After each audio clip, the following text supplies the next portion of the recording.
C'était une explosion gigantesque en Sibérie. C'était visible depuis l'espace. Les Soviétiques voulaient avoir un logiciel pour Pipeline. Ils ont essayé de l'acheter aux États-Unis, mais sans succès. Ils l'ont trouvé dans une firme canadienne. Le Canada et les États-Unis vont travailler avec cette firme pour introduire un virus informatique dans le logiciel. Si quelqu'un a truandé le système de contrôle des compresseurs, à ce moment-là, il est évident que...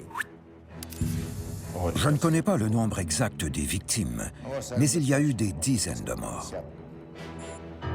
Tout ça, selon moi, c'est un mythe. Il n'y a pas eu d'explosion. J'en ai parlé à mes collègues du domaine du renseignement et ils sont unanimes. Oui, c'est vrai.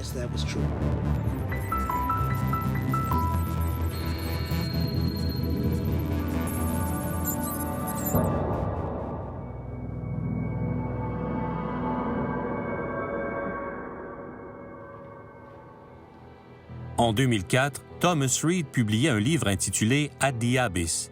Il y est question d'une surprenante affaire d'espionnage impliquant une entreprise canadienne et la CIA.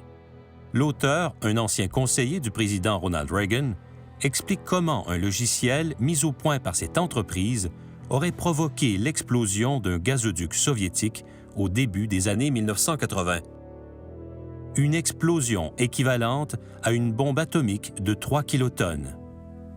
Mais quelle entreprise canadienne? Reed ne le mentionne pas dans son livre.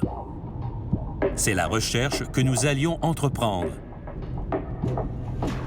Nous ignorions complètement à ce moment-là que cette affaire allait nous mener dans l'une des plus importantes histoires d'espionnage de la guerre froide.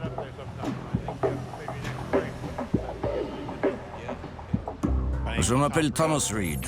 J'étais un organisateur de campagne de Ronald Reagan. J'ai travaillé au Pentagone comme secrétaire de l'armée de l'air, ainsi qu'à la Maison-Blanche dans les années 1980. Plusieurs des technologies que voulaient obtenir les Soviétiques concernaient le gazoduc reliant la Sibérie à l'Europe de l'Ouest. L'Union soviétique voulait ce gazoduc pour que les pays européens dépendent de leur gaz et aussi pour générer d'énormes revenus.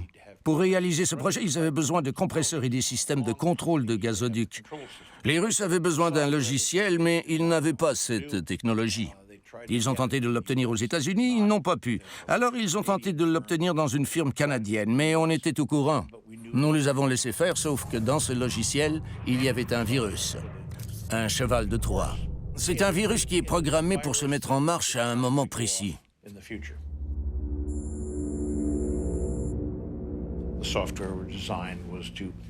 Le logiciel permettait de contrôler les pompes.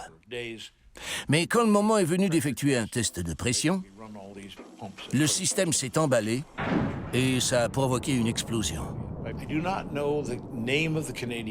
Je ne connais pas le nom de la firme canadienne. Tout ce que je peux vous dire, c'est que les Russes n'ont pas pu obtenir le logiciel dont ils avaient besoin et ça me suffit. La firme canadienne a coopéré très étroitement avec la CIA pour mettre au point ce logiciel trafiqué. Quant au nom de la firme, je l'ignore.